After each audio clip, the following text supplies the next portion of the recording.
Um enxame de gafanhotos em movimento pode cobrir até 40 quilômetros por dia. Fontes do tempo servem como ferramentas navegacionais importantes para encontrar alimento e também um solo de reprodução adequado. E os gafanhotos são famosos por serem ótimos reprodutores. Os gafanhotos são verdadeiras máquinas de reprodução quando as condições são favoráveis e comida suficiente. E com condições ambientais corretas, podem produzir enormes números de crias em pouquíssimo tempo. A Bíblia diz que os gafanhotos chegaram com o vento do leste e destruíram as plantações nas terras do Nilo. E que depois o vento do oeste os levou para longe.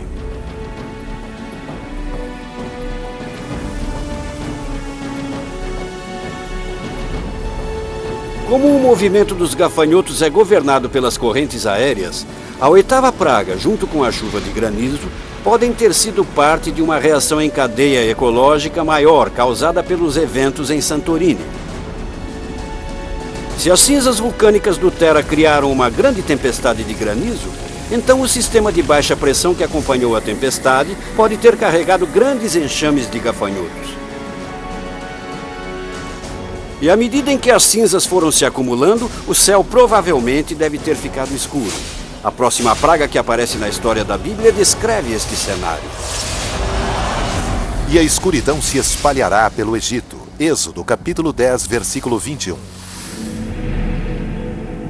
E o Senhor disse a Moisés: estende tua mão para o céu, e sobre todo o território egípcio haverá uma escuridão que se poderá palpar. Então Moisés estendeu a mão para o céu, e uma densa treva cobriu o território egípcio durante 3 dias. Uma pessoa não via outra, e por 3 dias ninguém se levantou do lugar onde estava. Êxodo 10, 21, 23.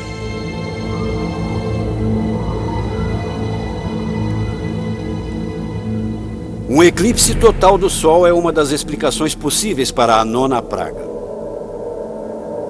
Mas um eclipse solar dura apenas alguns minutos, e a Bíblia descreve uma escuridão que cobre a Terra por 3 dias. Tempestades no deserto também são uma explicação possível. Elas podem extinguir toda a luz do dia e levar a longos períodos de escuridão sobre grandes áreas. Os vulcões também são outra causa comum para blackouts.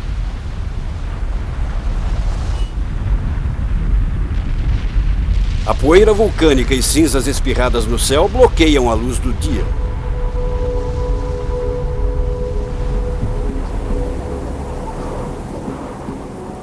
A chuva de cinzas, consequente da erupção em Santorini, pode ter causado a escuridão.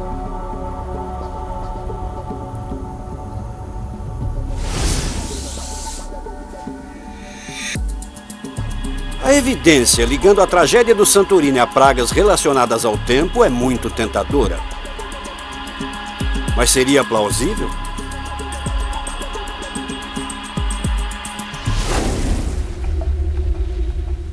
Os 700 quilômetros entre Santorini e o Egito é um dado significativo para provar que a erupção vulcânica e as pragas bíblicas estão relacionadas. Mas na cidade de Ávares, Egito, perto do lugar em que a Bíblia diz terem acontecido as pragas, o arqueólogo Manfred Bietak faz uma intrigante descoberta depois de escavar as ruínas aqui há mais de 40 anos.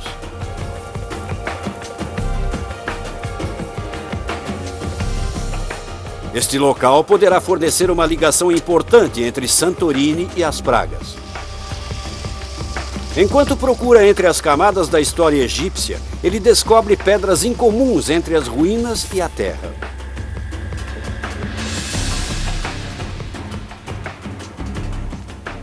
As pedras são mantidas numa sala de armazenamento no subsolo.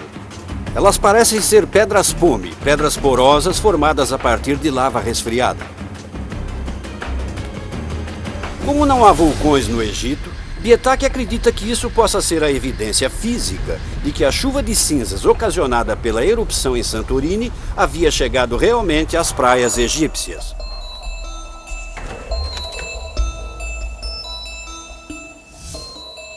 As pedras são então mandadas para o Instituto Atômico em Viena. O geocientista e químico Max Bichler é um especialista internacional em análise de material vulcânico. Ele poderá estabelecer as origens dos pedaços de pedras pome, identificando a marca do material singular deixada por cada vulcão. Seu estudo poderá provar que as pedras pome encontradas em Ávares são feitas da lava do vulcão de Santorini. Ele prepara uma minúscula amostra de pó de pedra pome.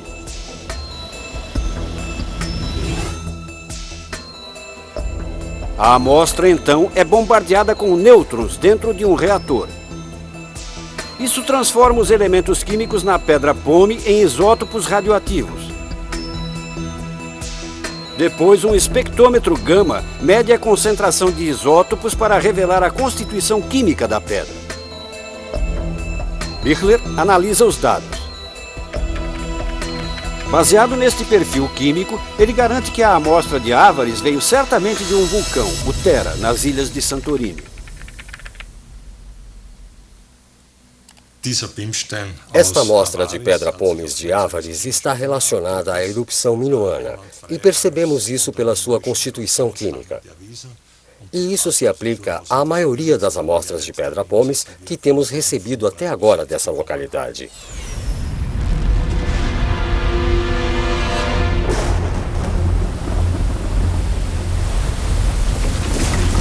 Depois que o vulcão Thera desmoronou, a massa de água deslocada ao redor das ilhas originou tsunamis. Essas ondas saíram das ilhas e chegaram aos braços do Nilo, levando as pedras pome e entulhos que foram depositados nas praias do delta do Nilo.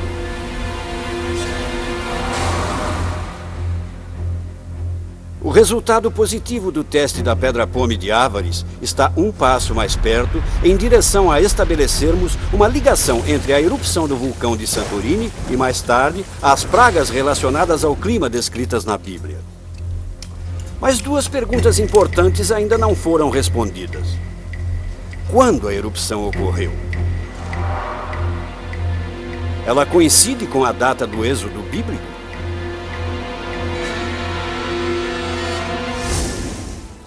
Há décadas, os cientistas discutem sobre a data exata da erupção do Thera.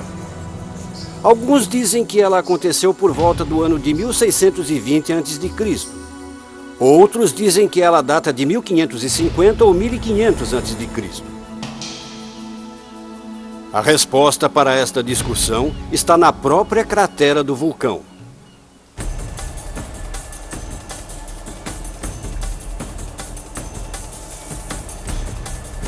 Aqui, os geólogos descobriram um ramo de oliva coberto por lava com cerca de 3.000 anos. É uma grande descoberta porque o material orgânico do ramo de oliva está conservado em rocha vulcânica e pode ser analisado através da datação de radiocarbono. O momento em que o ramo de oliva morreu revelará a data exata da erupção vulcânica. Havia uma raiz aqui. Eu digo havia porque a raiz não está mais aqui. Só o que restou foi a poeira dela. Mas temos os buracos. E depois vemos que esta camada branca começa quase que abruptamente. Ela tem cerca de 4 centímetros de espessura aqui. Isso é poeira vulcânica, vinda de pedras pomes. E aqui, neste ponto, nesta camada, vemos as folhas da oliveira. E aqui encontramos os restos de galhos e de ramos de oliveira. Com isso, podemos ter certeza de que havia oliveiras crescendo aqui.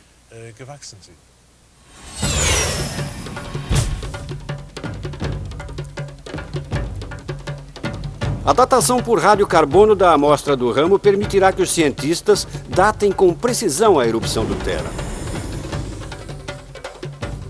Se a erupção ocorreu durante a janela de tempo que os arqueólogos identificaram como êxodo, então, juntamente com a evidência de que as pedras pome vieram de Ávares, isso poderá sustentar a teoria de que uma erupção nas ilhas Santorini causou 3 das pragas encontradas na Bíblia.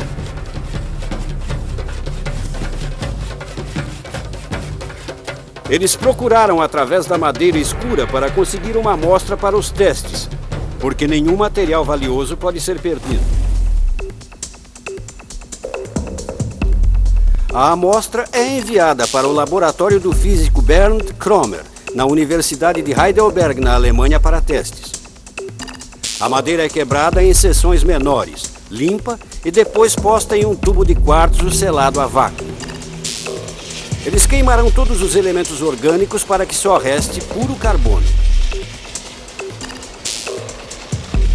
Este complexo procedimento leva semanas, mas os resultados têm uma incrível taxa de 95% de chance de acerto.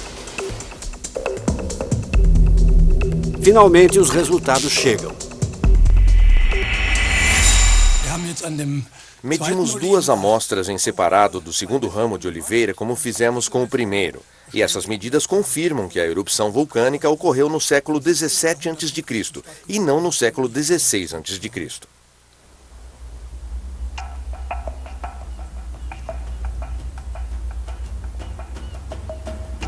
Os resultados confirmam uma nova data para a erupção.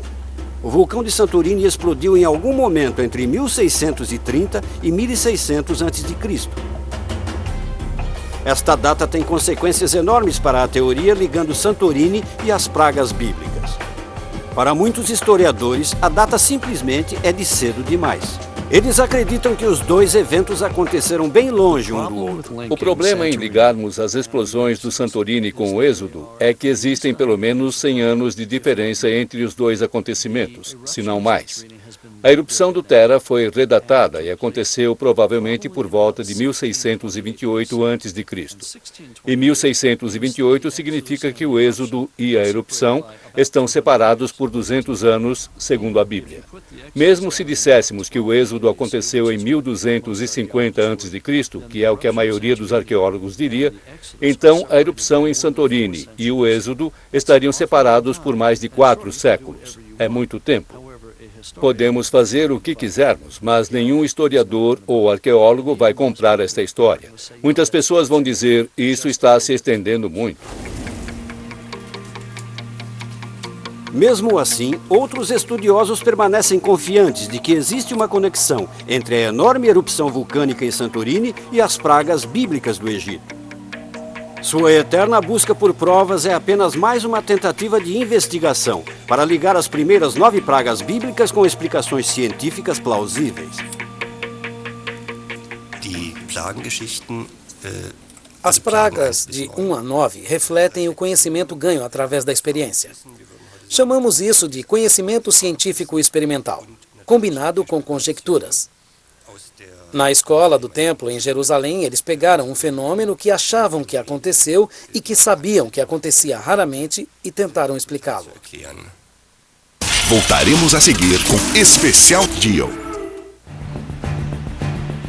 As primeiras 9 pragas são fenômenos naturais reconhecíveis que podem ter acontecido no Antigo Egito.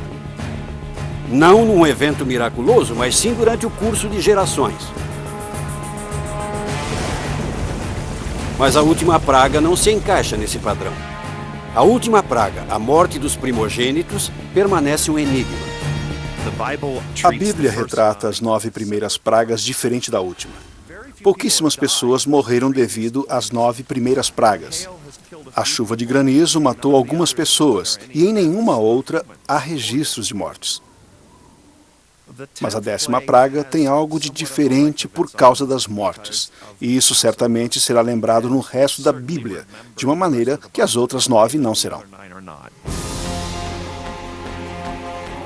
Com a 10ª e última praga, uma série de desastres bíblicos chegará a seu clímax, e os escravos hebreus finalmente serão libertados. Mas eles deixarão para trás um mistério bíblico.